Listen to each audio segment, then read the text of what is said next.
Okay, well, good morning, everyone.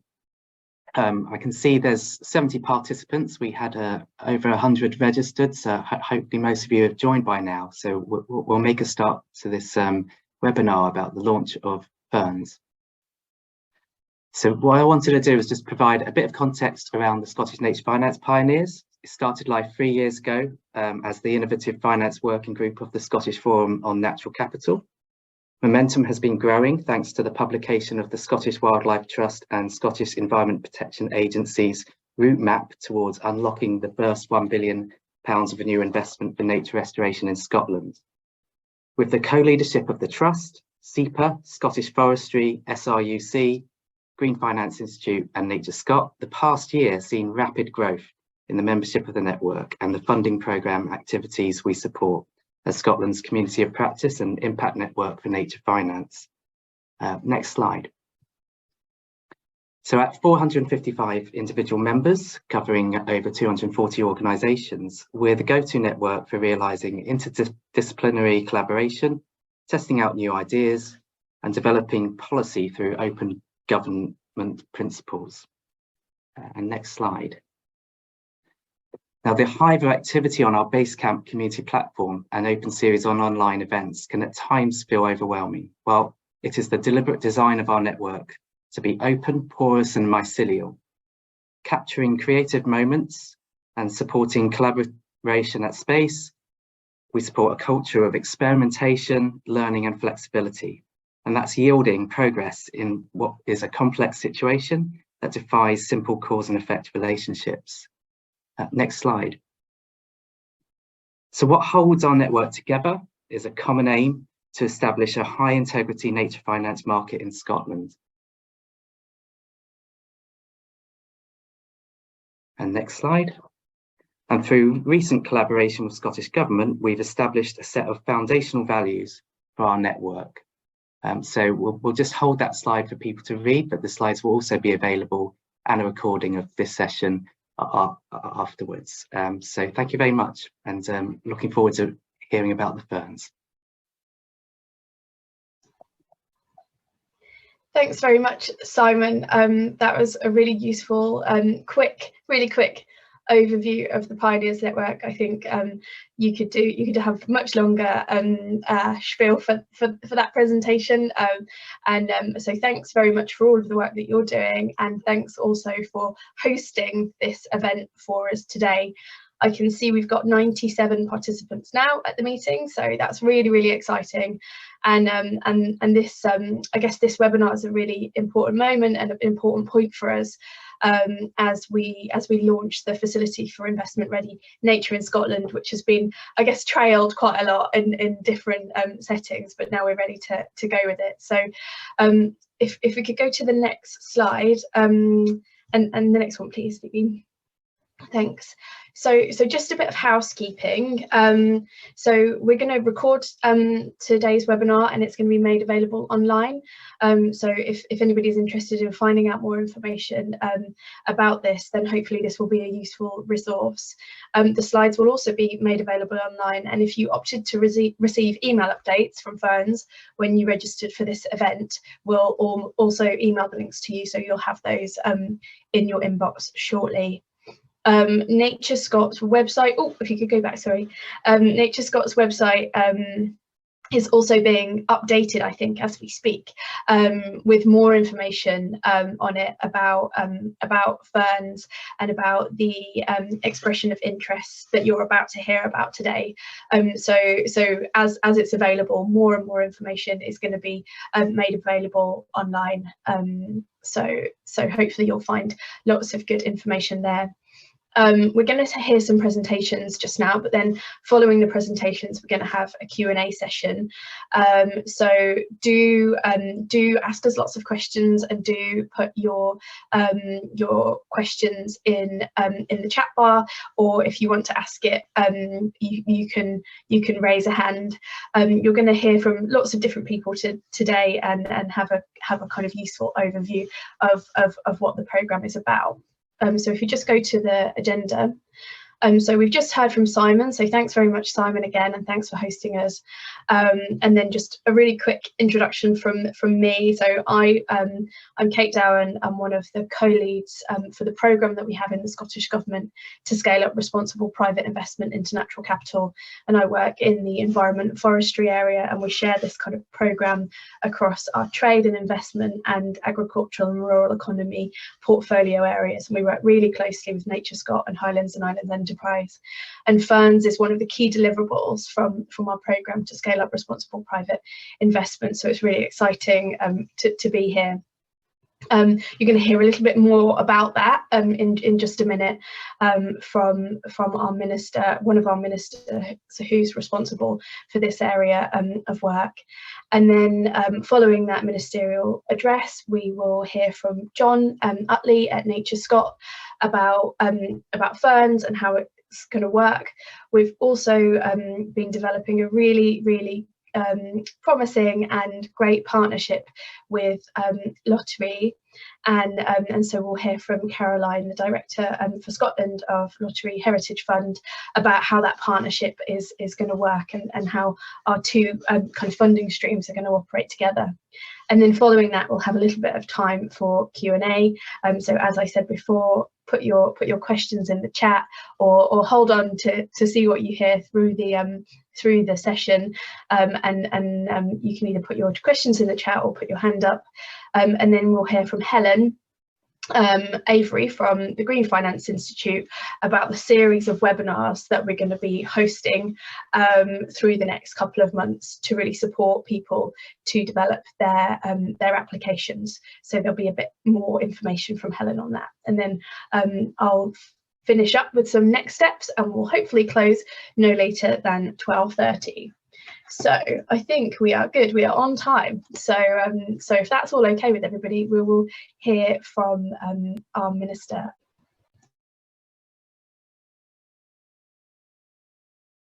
Earlier this month, it gave me great pleasure to announce the launch of the new Facility for Investment Ready Nature in Scotland, or FIRNS. I'm pleased to have the opportunity now to talk more about why FIRNS is vital to help grow responsible, high integrity and values-led investment into Scotland. In speaking to you today, I should like to first set out the importance of our natural capital and the vital role that it has as we tackle the climate and nature crises. Then I should like to address our vision to make Scotland the best place to invest in natural capital, and how we won't just encourage more investment, but do that in a way that ensures that investment is responsible, of high integrity and is values-led. And then finally, I should like to mention how FIRNS will support projects in leveraging private finance into natural capital restoration. Now, no matter where you live in Scotland, we are so fortunate to have a rich and diverse array of natural capital on our doorstep.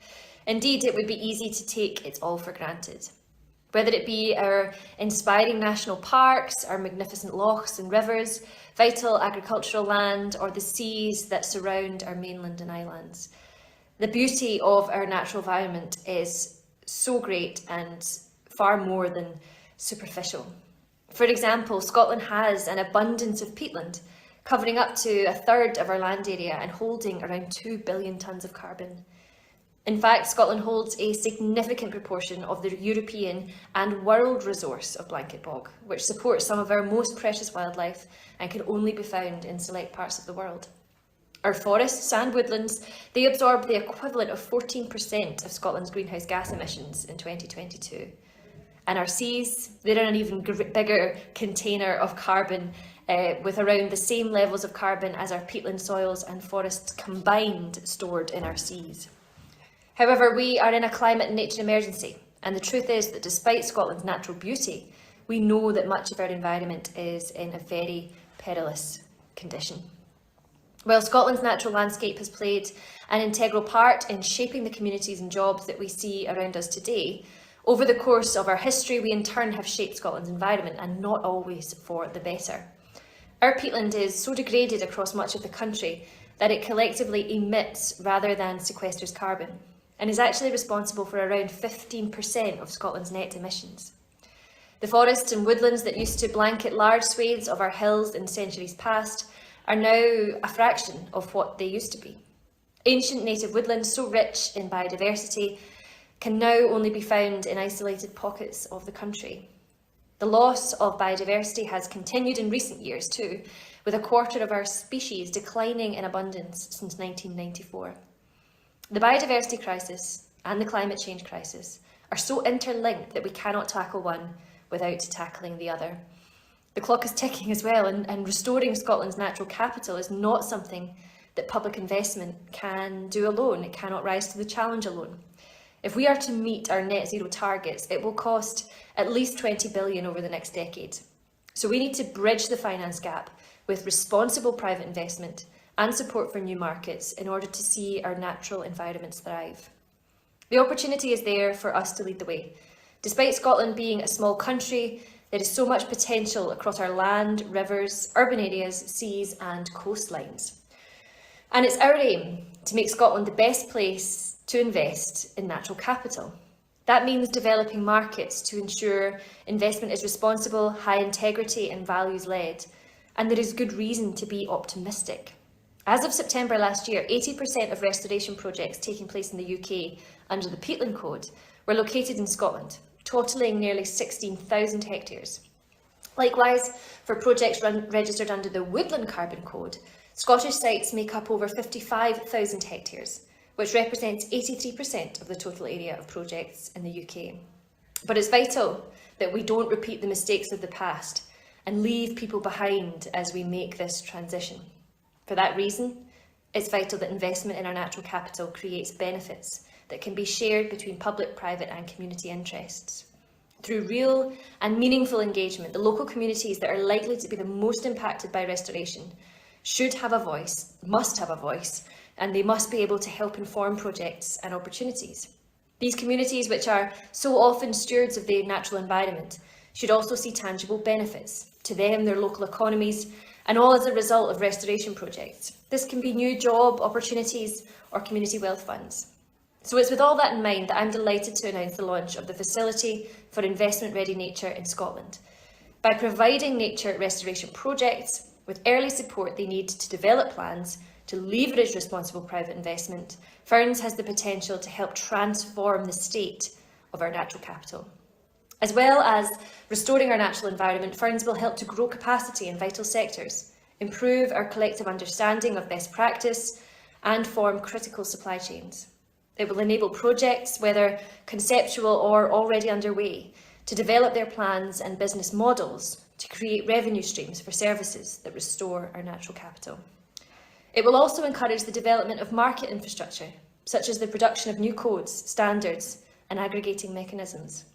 And because of that important role that local communities have to play, restoration projects that are successful in receiving funding from FIRNS will be expected to adhere to our interim principles for responsible investment in natural capital. These principles, which I set out last year, present our ambitions for a values-led high-integrity market and the government's expectations for investors, landowners, communities and other project stakeholders. This emphasis on community benefits is why I'm pleased that FIRNS will be delivered by Nature Scot, working in partnership with the National Lottery Heritage Fund. Projects will be able to take full advantage of their respective expertise on nature restoration and community engagement and deliver outcomes that help us work towards a just transition. We know there is much work ahead to bring about the improvements that are so needed to Scotland's natural capital. We also know that we can't get there without the influence of responsible and well-placed private finance. Everyone has a contribution to make, and if we are to be successful, as we must, we have to all work together, whether private or public sector, individuals or communities. And I very much look forward to you playing your part in our shared endeavour to improving and enjoying Scotland's natural environment. Thank you.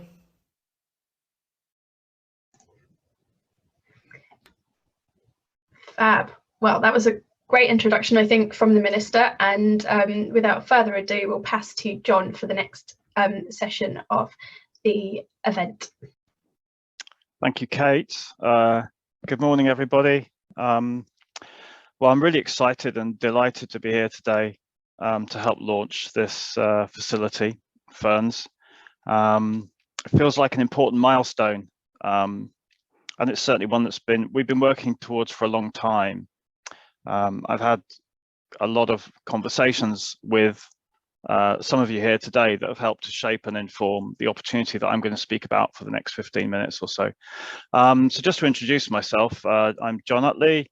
My job title won't mean much, but for the last three years or so, I've been leading NatureScot's work on trying to bring more private investment into Scotland's nature and to develop markets in natural capital and biodiversity and nature more generally.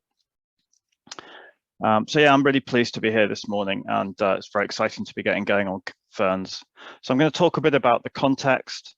I'm going to talk about the purpose of FIRNS and what it hopes to achieve, and then a bit of a detail about the types of grants that are available and who is eligible to apply, what FIRNS can pay for, and then some of the timelines before handing over to Caroline from Lottery.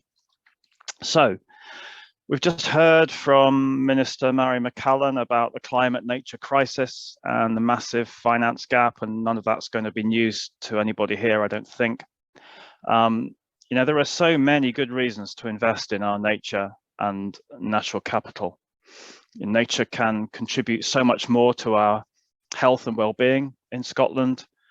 We know that there is no road to net zero without the contribution of nature. And we also know that our economy, rather than being, as we used to think, separate from and threatened by nature, is actually embedded in and dependent on nature. So what do we need? How do we respond to that? We need bold and innovative implementation of nature-based solutions, and we need nature restoration at pace and at scale. And we need to base this on robust science. And we need to pay for it, and that's why we're here today, because we know, as the Minister said, there is not enough public money or philanthropic money to pay for this. We need the private sector. So that's enough context, I think, for the moment. So let's go on to the purpose of FIRNS. So fundamentally, it's about scaling investment in nature. We need to instill confidence amongst project developers, amongst buyers of ecosystem services, amongst investors and amongst communities. We need to prove concepts. We need to develop best practice, create new models of business as usual. This is all new. We're working from the ground up here, literally. We need to demonstrate what does and what does not work.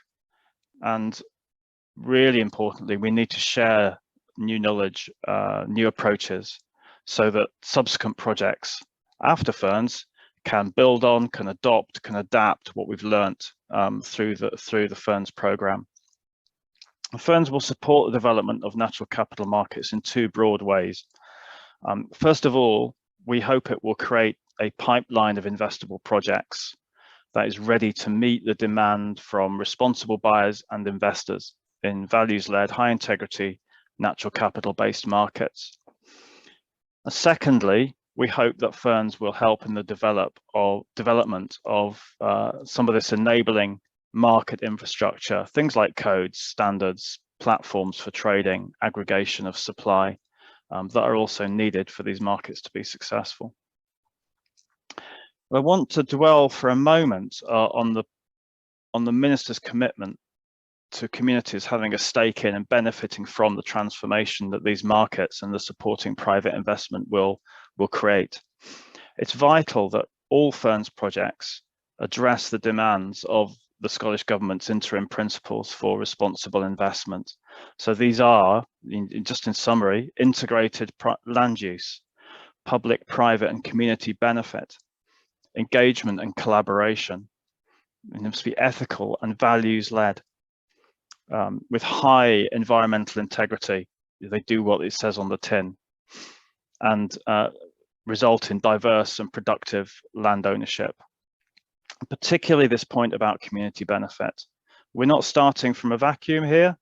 The Scottish Land Commission's Land Rights and Responsibilities Statement says there should be meaningful collaboration and community engagement in decisions about land. So that's our starting point.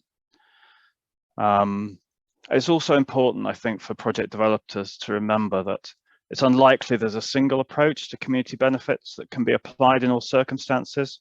So we're not going to be prescriptive. We want to encourage innovation and creativity. We want to encourage responsiveness to local conditions. You know, there'll be a lot of different approaches to community benefits out there: shared governance models, financial packages, local procurement and jobs, climate adaptation, land for social housing are some of the examples that we hope will develop. So that's enough about that. Let's get into a bit more of the detail now about FIRNS and what it looks like. So this is my only visual joke. It's my only joke of the morning, actually. That's what a FIRN looks like. There are 3 elements to FIRNS. I'm going to focus on number 2, which is the grant fund. You'll hear a bit more about the gateway and about the community of practice. They're both related to the grant fund and they're both critical to FIRNS' success, but it's the grant fund we're really going to major on today. And I also want to just remind you again that this is a collaboration between NatureScot and the National Lottery Heritage Fund, where we're going to be working in parallel and to be aligned as we possibly can to make the experience of applicants as straightforward as possible. So we're bringing together NatureScot's remit to drive nature restoration and our expertise in natural capital and the role of nature-based solutions, alongside the Heritage Fund's expertise in supporting best-in-class community engagement. So let's move on now and have a look at what we want FIRNS to achieve. We've already covered some of this. I'm not going to go through this in detail. Again, it's primarily about building that pipeline of investable projects, delivering on the interim principles, speeding up and scaling up deployment of nature-based solutions, making it easier for future project developers and buyers and investors to engage. About growing natural capital markets beyond where we are now, which is really woodland and peatland-based carbon. Can we grow into natural flood management, into biodiversity, into other ecosystem services? It's also important that land managers have a diversity of funding models that they can use to suit their own particular situation and to facilitate the contribution that their land can make, because obviously not all land is the same. It's also really important that FIRNS helps to inform land managers and communities, so they're more able to engage and that communities are more able to secure benefits from this transformation of land and sea. And last but not least, we also need to increase the confidence of private sector buyers and investors. They look upon these this developing landscape with great interest, but some apprehension. You know, there's great uncertainty and risk. So we need to improve confidence all round. Of course, and there's the other achievements that we want to make progress on with developing the market infrastructure.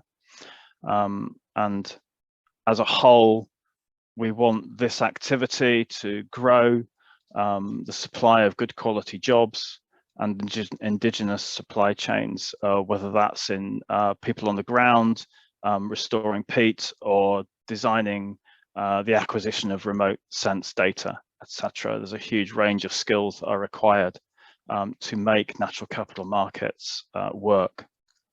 And last but not least, as the public sector and government, we need a better understanding of what interventions we need to make in order to unlock natural investment in nature. So let's move on to what the actual grant structure for FIRNS. So this will be familiar to many of you who've been involved in other grant schemes. 2 kinds of grants available. The main grant we're calling a market and investment readiness grant.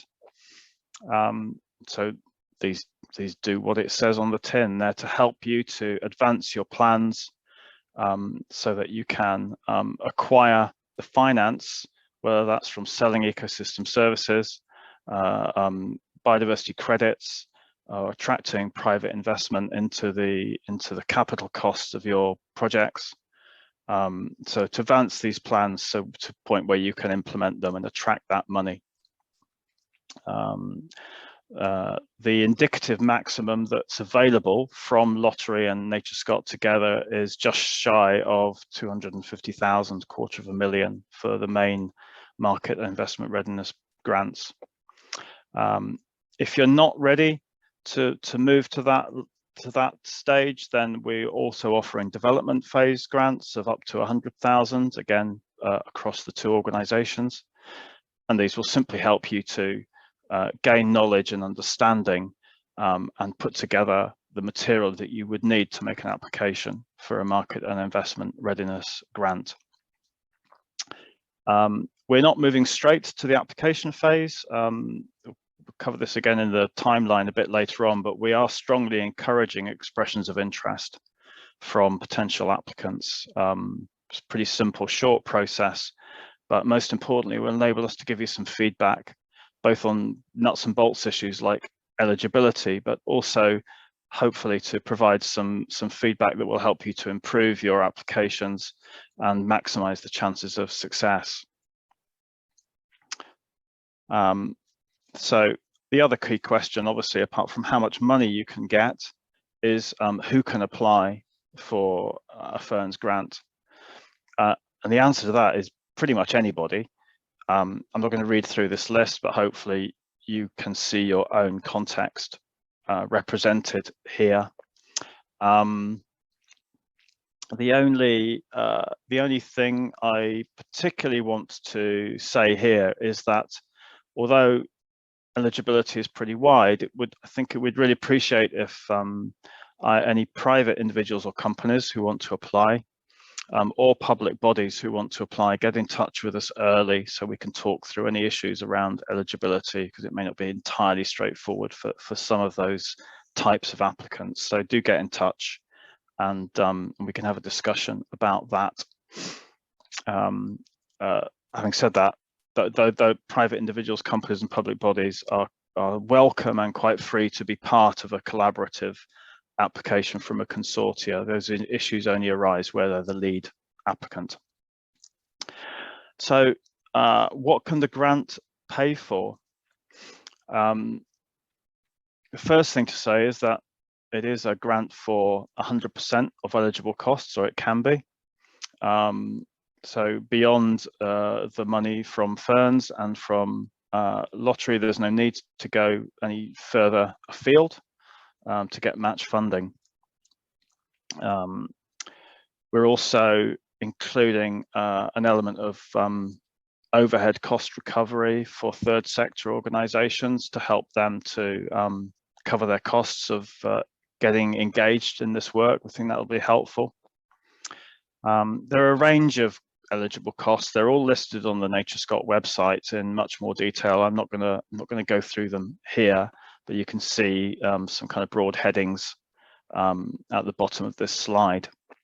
The one thing I do want to emphasize is that FIRNS grants will pay for an element of shared learning. So joining in with a community of practice is going to be a mandatory element of the grant process. So we will expect successful projects to come together with other successful projects to share what they've learned, and ultimately to share that more broadly with the whole community of interest who's engaged in this work over the years ahead.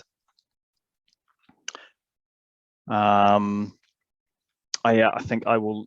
So on eligible costs, I'll leave you to do more research on the NatureScot website. I don't think I want to go through any more detail on that at the moment. So let's look at timelines. Well, here we are, 28th of February. The launch webinar and expressions of interest. The form is available now on the NatureScot website. So the starting gun has gone. As I said, expressions of interest strongly encouraged. They're not mandatory, but it would be useful to receive them. And we're open for expression of interest from now until the middle of April. I think that the exact dates are on the website. Once we've received expressions of interest, we'll aim to turn them around within 4 weeks, no later than the middle of May. And once your expression of interest has been turned around and you've got some feedback on it, you'll be able to start making your application. And the application form for project developers who don't wish to submit an expression of interest will be available from the middle of April from NatureScot. The expression of interest form is a single form, so it's managed by NatureScot, and we will share, with your permission, the information on it with Lottery to help them understand the coming demand as well and to give their feedback. The application process, which starts in the middle of April, will be a parallel process. So there'll be 2 applications, one to NatureScot, one to Lottery, and we will aim to align those as much as possible so that the questions are similar, if not identical, with probably some slightly different questions for each of the 2 organisations. The closing date for applications is the middle of June. And it's you'll hear a little bit more from Helen Avery from Green and Finance Institute in a minute, but up until the middle of June, when the application window closes, we'll be running a series of engagement events to help you understand what makes a great proposal. And then we'll be considering applications over the summer with a view to announcing successful projects from the middle of August. These timescales are for round 1. We hope and expect to be running round 2 later this year, so that projects, for instance, which development projects then have an opportunity to turn themselves into full market and investment readiness projects later on. I think that's all there is to say about the timeline at the moment. I'm not going to speak in detail to this slide. I think it summarizes you know, what I've already said and what you can read on the website. I do though just want to say one thing about the bottom box there about innovation and the risk of failure. So we are in the area of innovation. I say we're building from the ground up, and that clearly means that there is a risk of failure. Some projects will not deliver everything that they expected to deliver or hoped to deliver, and indeed it's probably inevitable that some will not. But we don't want you to be overly constrained by that. We need innovation and we need creativity, and you know, with that comes the inevitable risk of some projects perhaps falling short. So we don't want you to worry too much about that. Judicious risk taking is the order of the day, I think.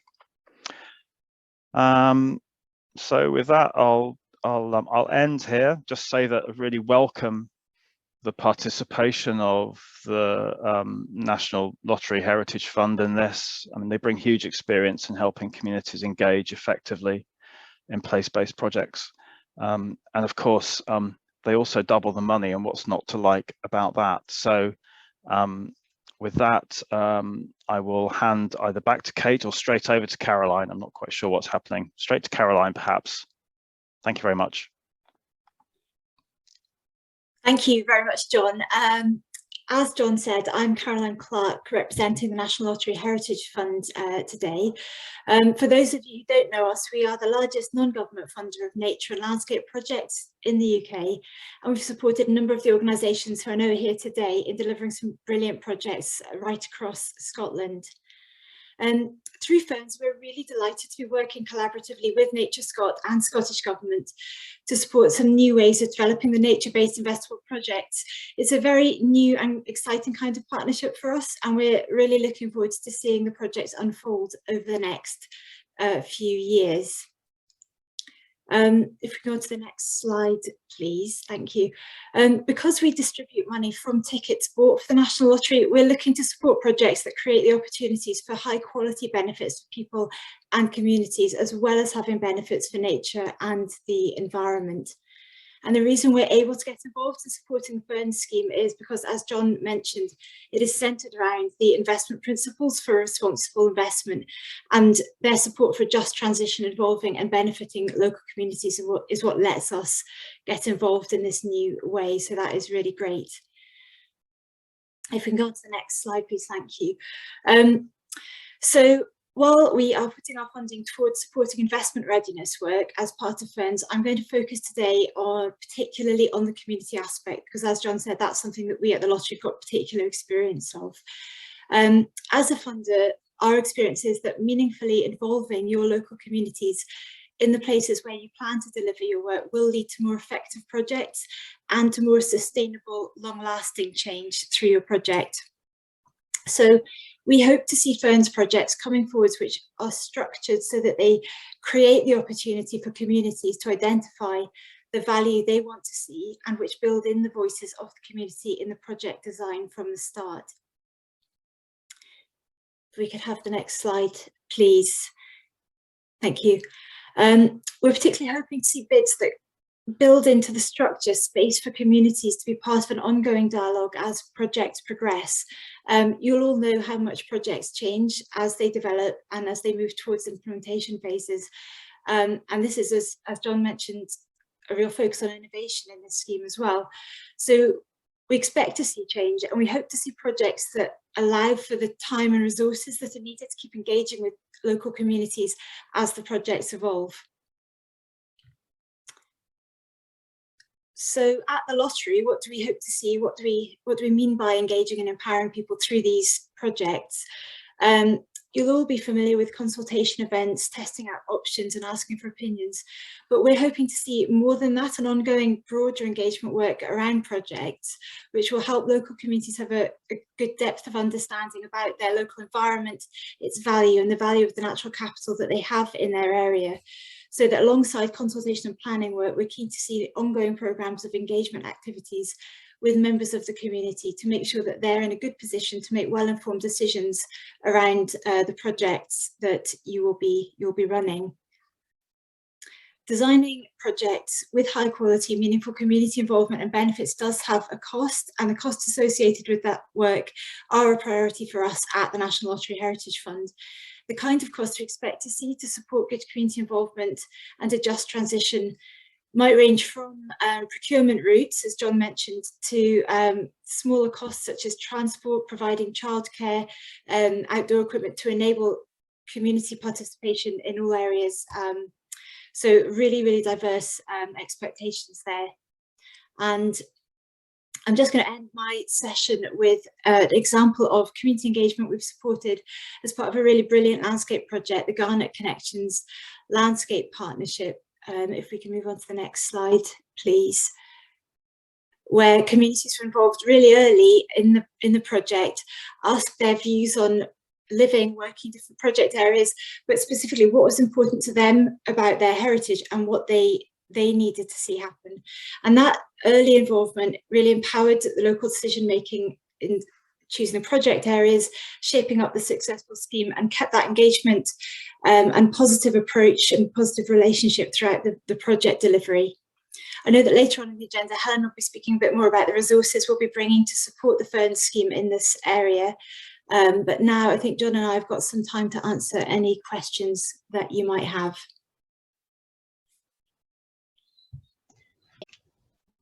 Thanks very much, Caroline and John.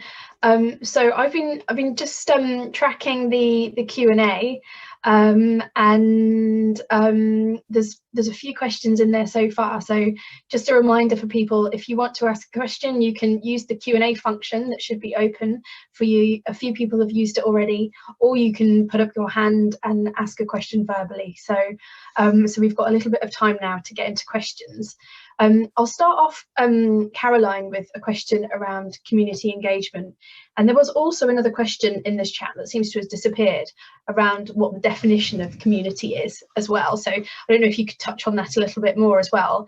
So the one question around the definition of community, and another around how the grant fund will assess the different types of local community engagement, given the kind of fact that you can't really be prescriptive about what that looks like.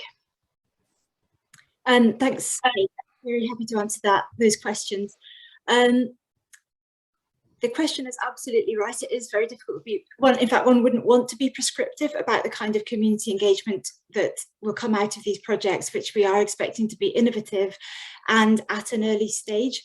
So what we'll be looking to see is how good is the planning to support whatever the community engagement is that you wish to do through your project?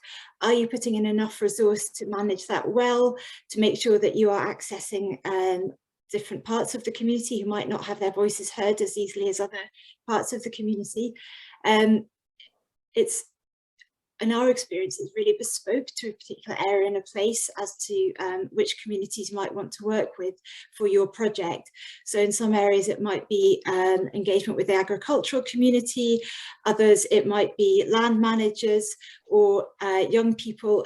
It very much depends on which communities you need to engage with to make sure that your project has got traction and can be delivered effectively, and that then the benefits that you create through your project will have a life and a legacy after the work you do finishes, because you've engaged effectively with the communities located around where your project will be working.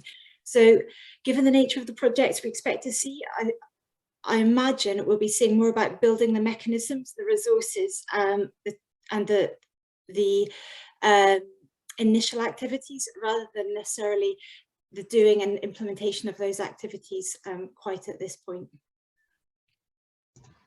Thanks very much, Caroline. That was really clear to me, hopefully to others. John, I wonder if you could take a couple of those questions from Callum and David and Sarah in tandem, because they're all kind of on similar themes around how the funding can be kind of spent. So can FIRNS funding be applied for to expand on existing projects? What's the whole value of the available fund for round one, and is there any minimum application amount? And how will this work alongside Nature Restoration Fund projects? There's also a question, a similar question in the chat around, will this be new or will it include Nature Restoration Fund funding? So if we take those for now, and then we can come back to the other questions. Okay, thanks. So I'll come to Callum's question first. Can this fund be applied to in order to support subsequent phases of existing projects that are looking to expand? Yeah, the answer in principle to that is yes. And FIRNS is intended to fund particular activities around enabling project developers to access new sources of finance and funding in natural capital markets. So that's really the kind of criteria is, you know, it would have to be new work, even if it's expanding an existing project. And it is about that particular kind of work. So it's not about doing the work on the ground. It's about bringing in new sources of finance. But certainly, yeah, there's you know, actually having a foundation of some existing work could be really helpful. David's question, what is the whole value of the available fund for round one, and is there a minimum application amount? That's a slightly tricky question, but something like 1.5 million available in the first round of FIRNS. Up to that, we haven't put a minimum application amount in the guidance or on the website. So that is the answer. There may be some projects which we feel that it's possible there could be some projects we feel are just too small, but we don't have a kind of rigid threshold for that. Sarah asks how this will work alongside NRF funded projects. I think it's probably the same kind of answer as I gave to Callum. There is no reason in principle why FIRNS support could not be added into a project that's already receiving funds from NRF. Obviously, as long as it's funding new work and not duplicating. So I think if you're in that kind of situation, the stock answer, as always, is get in touch and ask the question, speak to us, and we can help to provide some clarity. Thanks, John. And there's a similar question from Bronwyn around that. Is it possible to apply for a FIRNS grant if you're already a recipient of Nature Restoration Fund Development Grant? And I would say probably yes, but get in touch and we can work with you on all of the details. I guess moving on to some other questions that are in here now about the kind of content of what's possible to fund. So how do you plan on building the codes and standards that are already in development from the NERF fund, which I think is Natural England Investment Readiness Fund projects, so that we're not starting from scratch and already kind of exploring? I think we'll get to that a bit when Helen talks us through some of the gateway activities, but could you say a little bit about that, please? Sure. Yeah. So NERF is the Natural Environment Investment Readiness Fund run by DEFRA. How do we plan on building on the code? So we know that there is some work being supported by the NERF on additional codes and standards, for instance, on salt marshes, I think, hedgerows, etc. So we don't have a fixed view.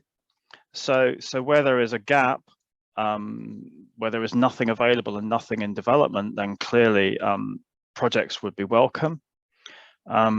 Where there is a desire to perhaps take a different approach to that which is already there, or to develop existing approaches, I think we'd certainly be open to applications that look to do that.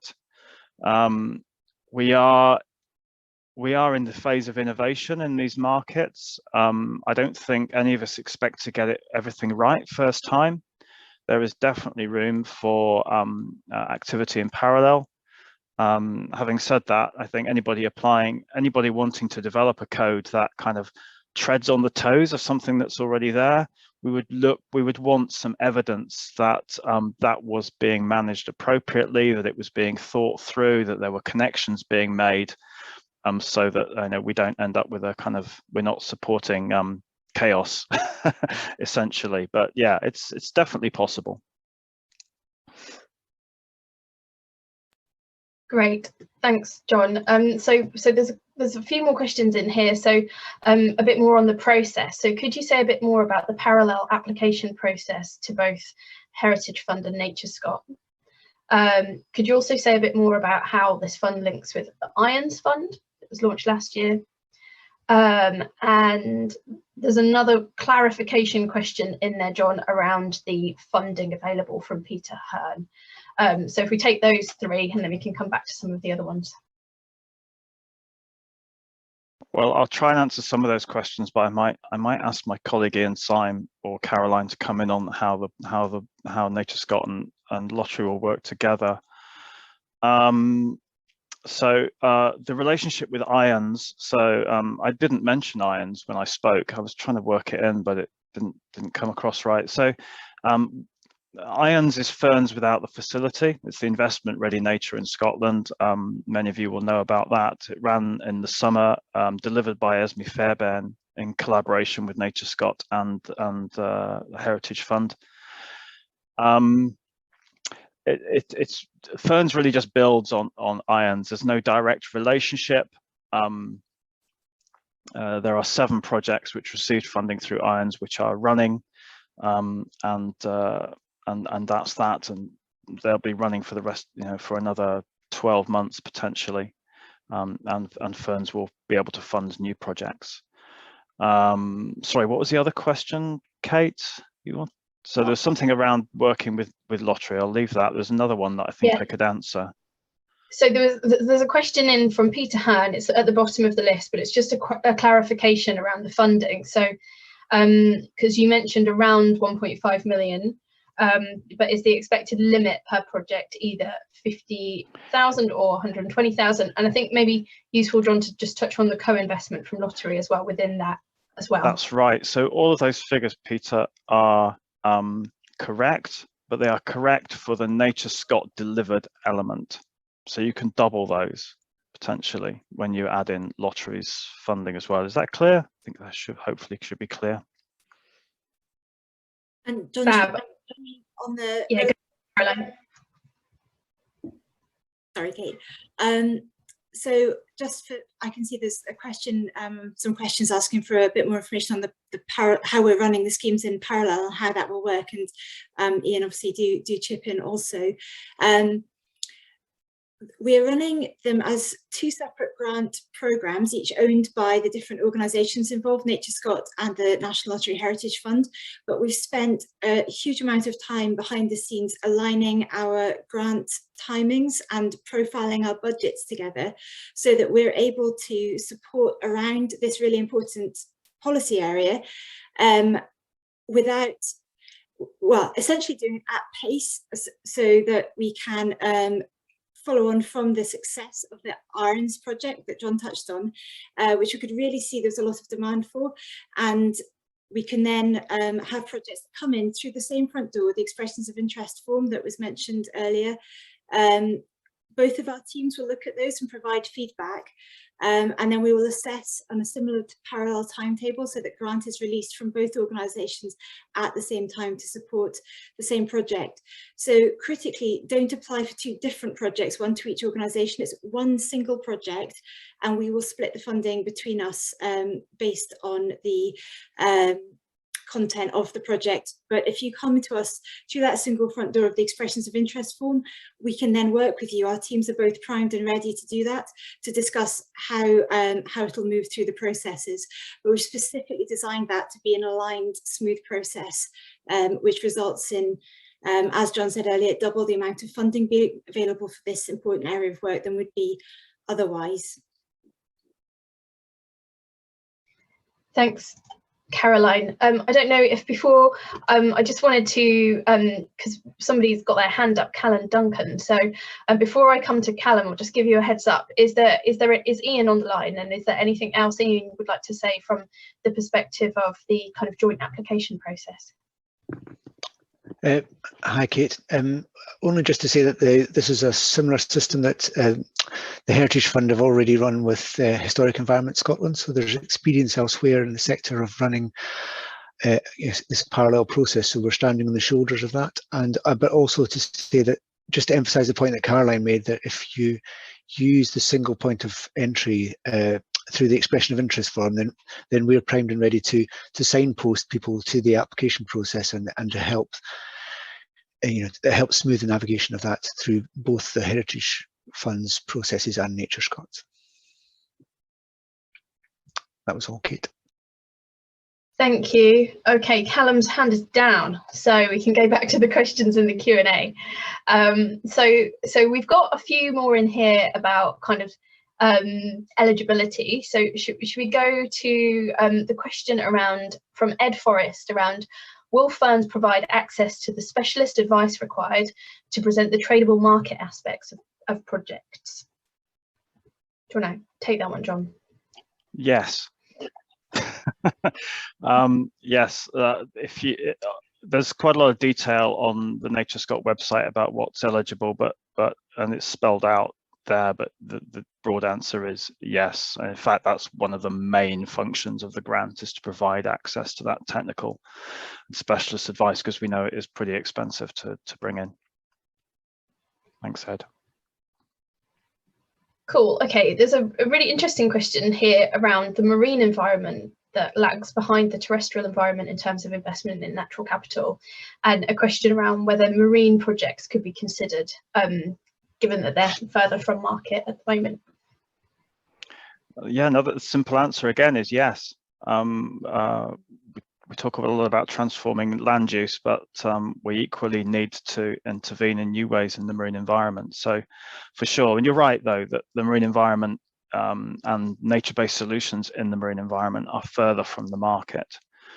but perhaps that's even more reason why we would want to support some innovation and development in this area. So yeah, and we also, obviously we have SMEF, the Scottish Marine Environment Enhancement Fund, and we want to build on that.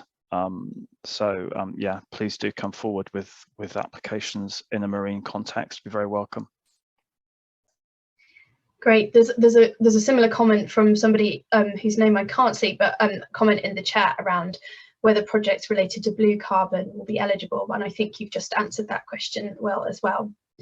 There's a question here from Benjamin Christie around whether we envisage community-owned renewable energy projects to be part of these innovative financing mechanisms and community engagement processes developed by FIRNS. I think from our programme perspective, we've learned a lot from the experience of community-owned renewables and non-community-owned renewables in terms of community benefits. But so I guess there's stuff to learn, but whether we envisage those mechanisms being part of it. I wondered if Caroline, you wanted to answer that, and then John as well. Apologies, Kate, you just dropped from my feed for a second, so perhaps would you mind repeating that?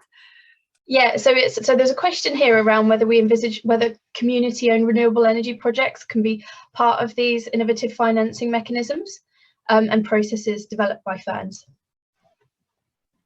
So, Kate, as we've mentioned earlier, we're expecting to see all sorts of different projects come before us. It's a really open grants programme. The key thing is that it achieves the responsible investment principles in a whole diverse different set of ways. So from my perspective, from the National Lottery, as long as there is strong community engagement mechanisms built into that, and it helps deliver benefits to nature and the environment, then we'd be very happy to see those coming forwards. Great. John, anything to add on that one? Or? I don't think this is a scenario which we'd specifically envisaged, and it's possibly slightly outside of the kind of core routes to new finance and funding that we're looking to encourage, but I wouldn't say no. I think again it's definitely one which would be worth having a discussion about. And I think it comes down to how innovative it really is, and how the nature restoration or ecosystem service provision sits alongside the community renewable energy project. How do they fit together? I think that's probably the critical element. Fab. So we've just got 3 questions left in the Q&A chat. So I think probably John, between you and Ian, might be able to take these 3 questions because they're quite process related. So one of them is whether private companies can be part of a consortium but not lead a consortium. So could you just kind of re-emphasize the points you made earlier about that? Whether there's going to be kind of a runners-up eligible to apply in future years if the fund is oversubscribed, and how the grant will be administered, and whether there's going to be kind of separate reporting requirements. And while you answer those, John, could I ask Simon to just set up the poll, and we can come back to that in a second. Okay, yeah, it's always great answering questions live, isn't it? Private companies can potentially lead a consortium, but I think we would want to have a discussion, including with Lottery, about how that would work. Yeah, come and speak to us. It's not necessarily super straightforward. Will there be a runners-up competition? Well, I wouldn't describe it as a runners-up competition. You're welcome to apply again in round 2 if you're unsuccessful.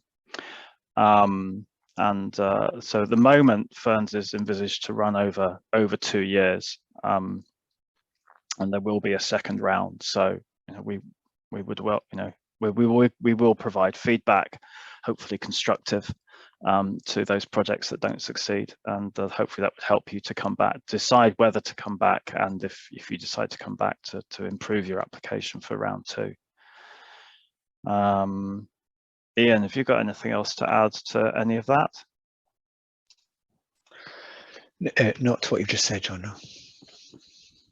but I can touch on the third one about the administration and reporting requirements. So that there will be 2 separate reporting systems, because although it's a partnership, there'll be 2 separate grants, one from NatureScot and one from the Heritage Fund, but we are working to smooth that as much as possible, so that the same information as and we still need to finalise this, but the same information can be used in the applications and also used in the reporting requirements, so that it's as comfortable and painless an experience for you as a grant recipient as we can make it.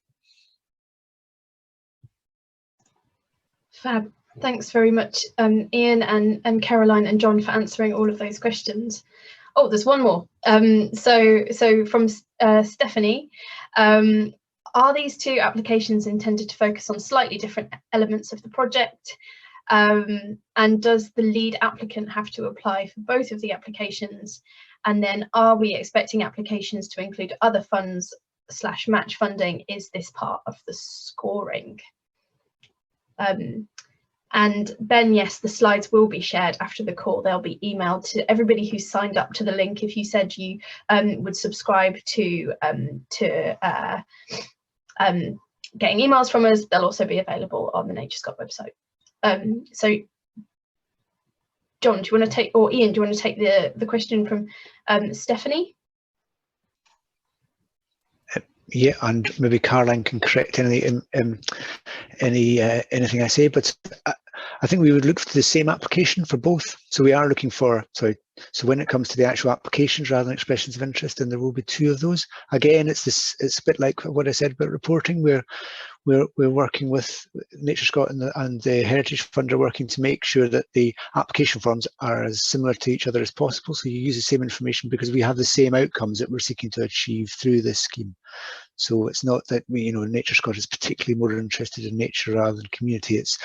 It's one scheme, and we're looking to, there are mandatory outcomes that apply to both. And the other one about match funding, as John said, it's 100%. We can provide 100% of the cost, so no, we're not necessarily asking for people to provide or seek match funding.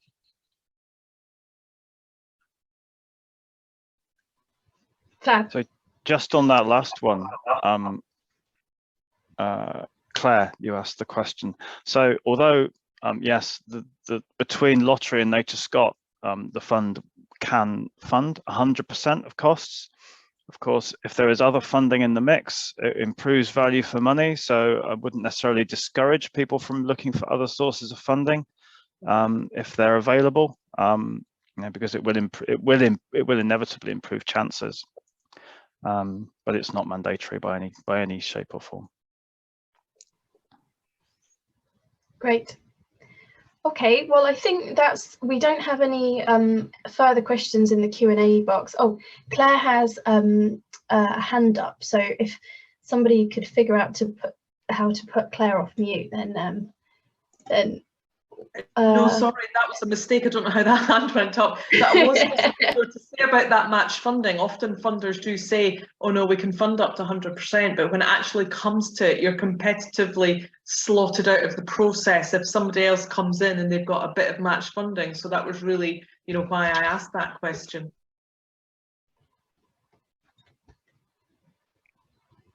Thanks for that clarification, Claire.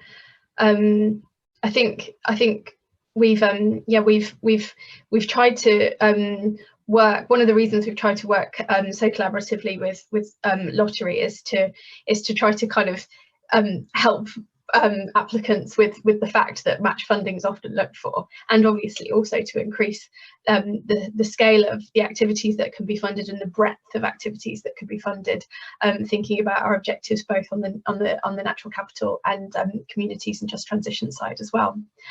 So we've been running a poll just while this Q&A has been being finalised, and 100% have answered it apparently, so that's very encouraging. So 56% of you who are on this call, which is now around 110 people if you take away the panelists and people who are involved, maybe 100.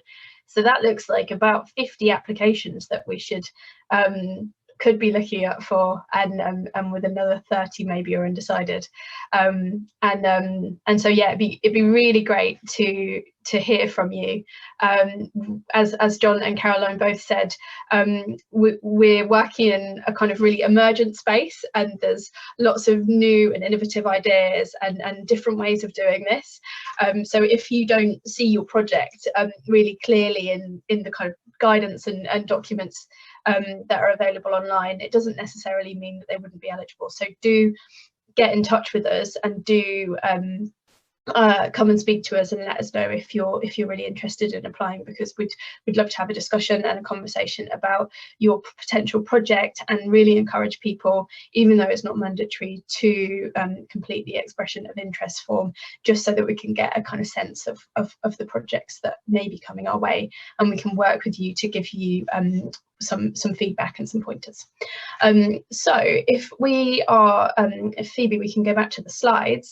I think if there's no further questions, then we can get into the part of the seminar around the workshop around the series of webinars that Helen is just going to introduce for us now. So I'll pass over to you, Helen, and just to say again, thanks very much to Caroline and John and Ian for those presentations and answering all of those questions. So thank you, Kate. It's really exciting to be here. As Kate mentioned, I'm Head of Nature Programmes at the Green Finance Institute, and we're really delighted to be supporting Nature Scotland, Scottish Government and the National Lottery Heritage Fund in the development, and specifically the gateway or engagement phase of FIRNS. So with that in mind, I wanted to expand a little on some of the gateway activities and also offer some useful resources to those considering applying to the fund. So some of you may already be familiar with what's appearing on your screen, which we fondly call the snake, but it's GFI's Investment Readiness Toolkit for Nature Projects. It's an online resource that we developed from learnings from projects funded by the National Environment Investment Readiness Fund, the NERF, which we were advisors on, as well as informed by projects in Wales and in Scotland. And it takes a project developer or potential project developer through the various steps towards being able to attract and repay upfront finance or investment back from the sale of ecosystem services and natural capital, whether that's natural flood management to reduce flood risk, or the sale of nutrient reduction outcomes, or carbon credits, or potentially something from marine. We think it'd be really helpful for you if you're thinking for applying, if investment readiness is new to you. Excuse me. At each of these milestones, in different colours of green and blue in the toolkit, you'll find considerations and questions to ask yourself and answer, as well as case studies of projects at each stage of this journey that you could draw from. So there's a lot of information in the toolkit, but milestone 1, initial project scoping, is a really good place to start. And we'll be hosting a webinar on that milestone in March that I'll share the details of in a moment. But the link to the toolkit is here on this page, on this slide. I'm also going to see if I can just add it in the chat. And we really just invite you to familiarise yourself with the content and those milestones, as they're going to be referred to by the FIRNS team and within the gateway activities. So worth getting to know. Other useful resources that we wanted to share with you will obviously be the Scottish Nature Finance Pioneers Forum, where projects share learnings of their own. And also the guidance on nature-based finance opportunities for land managers in Scotland. That's on the Nature Scot website, and I'll put that link in the chat if it's not there already. But you could also find links to those resources on the FIRNS webpage on the Nature Scot site. And finally, I just wanted to mention that Ecosystems Knowledge Network also has some useful resources, and I believe it's going to be hosting an event around sort of how you manage tax implications within projects that you might be designing in Scotland. But we'll be sharing that information on the FIRNS site as well, so don't worry if you're not catching it right now. So to give you a flavour of the webinars that are in the pipeline to support you with your understanding of what investment readiness entails, as well as how to engage communities This next slide shows you the current schedule. So we'll be beginning on the 21st of March with an introduction to investment readiness, and that milestone one I discussed with panelists from the project development and advisory community who are going to be sharing their advice for you. You can register for that now. That link is available. Again, it will go in the chat. It's also available on the FIRNS page on NatureScot's site. I won't go through all of these in detail, as you'll receive either invitations to register or you'll be able to access information through the FIRNS site as we get closer to those dates. But the webinars will cover community engagement. That's that second webinar in April that will be hosted, and will partner with the National Lottery Heritage Fund. So you'll get more idea around what they're looking for there, and also how you can start to engage communities in your own project. We'll also look at how to work with landholders, what you'll need to consider around baselining, as well as guidance on governance structures or how to aggregate projects to gain that scale.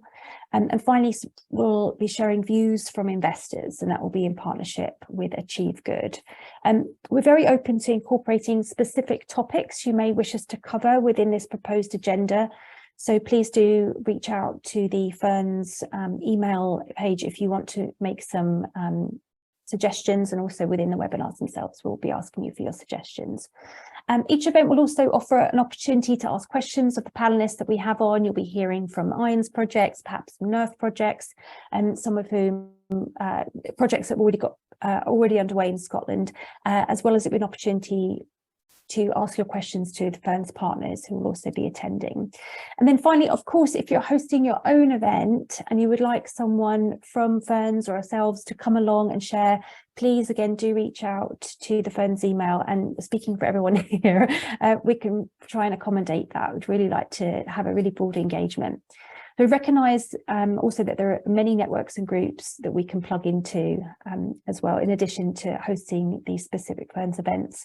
So through the engagement period and this gateway period, we're really here to support you in any way possible to make this application phase as smooth as possible. And we're just really looking forward to seeing you at these events. So thank you, Kate. Thanks very much, Helen. That was really useful. So so I'm just going to talk a little bit now about the next steps. So we're just coming to the end of the meeting. So if there's any kind of final questions or anything that you want to ask us just before the end of the meeting, then do put a question in the chat, or there's a question in there: how are you going to ensure that carbon credit funding is bulletproof to avoid companies using funding to offset their emissions? It's a big question, so that's probably one for the policy teams rather than Paul Helen, but we can take that one up, I think, in further discussions through those gateway activities. So yeah, in terms of next steps, there's an email address, so it's ferns@nature.scot. If you do have any questions or you want to provide any feedback, then do get in touch with us at that email address. Yes, Phoebe, thank you very much for putting that into the chat. There's the email address for everybody to see. So as John said earlier, the starting gun's been fired on the kind of application process. So today marks the kind of formal opening of the expression of interest phase, and the form is available with some further guidance on eligibility, kind of what eligible activities are on the NatureScot website. As we've said throughout this webinar, we really strongly encourage applicants to submit these expression of interest forms early. We've kind of internally set ourselves a bit of a challenge for a kind of 4-week turnaround time to provide feedback on expressions of interest forms. So if you do have an idea and want to submit your form, you can do that, and then we can get back to you so that you've got the maximum amount of time to work on applications. Obviously, if we get a lot of demand and there's a lot of volume of forms, it might take a little bit longer than 4 weeks, but we'll really endeavour to get back to you in a really timely manner and give you the maximum amount of time to work on applications and the maximum amount of kind of feedback and engagement from us. So then on to the next slide. we have in terms of the next steps, the gateway events. So as well as an expression of interest form, it's really encouraged that you participate in these activities, that they're encouraged really as part of the kind of learning around FIRNS, and we'll probably learn, you know, as much from you in during these events as you may from us. So I think it will be really interesting to be involved in these activities, and we're really keen for quite wide participation in these. The aim is to cover off the kind of different aspects of investment readiness, as Helen was saying, so that applicants feel in a really strong position to put in a good application form and think about all of the different aspects of developing these types of projects. So there's some dates on this slide here.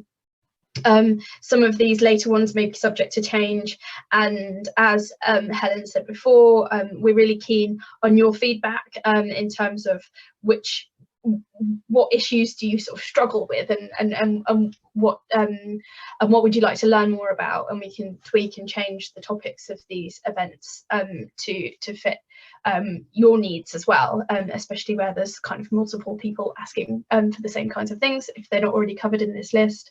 So it'd be really good to hear from you about what you would find most useful. The registration link for the first webinar on the introduction to investment readiness was posted in the chat just a minute ago by Phoebe, so you should be able to find that in there. And then we're also going to have a couple of sessions which aren't focused on a specific topic, but provide an opportunity for more Q&A and to ask questions about the application form, and have breakout sessions, which will be another opportunity to engage with the project teams and learn more and get more feedback on how to do a really good application. In terms of then next steps, if you go on to the next slide, so John showed this slide before, so this is just a reminder. So some of these dates will be clarified in the coming weeks, and they'll all be updated and included on the FIRNS website, which you obviously will have a link to now. So do go there and have a look for information as it's updated. And if you've registered for updates, then this should be sent directly to you when there is updated information on the website. So I won't go through this in too much detail because I think it's quite clear, but do let us know if you have any questions about the timeline. We're really keen to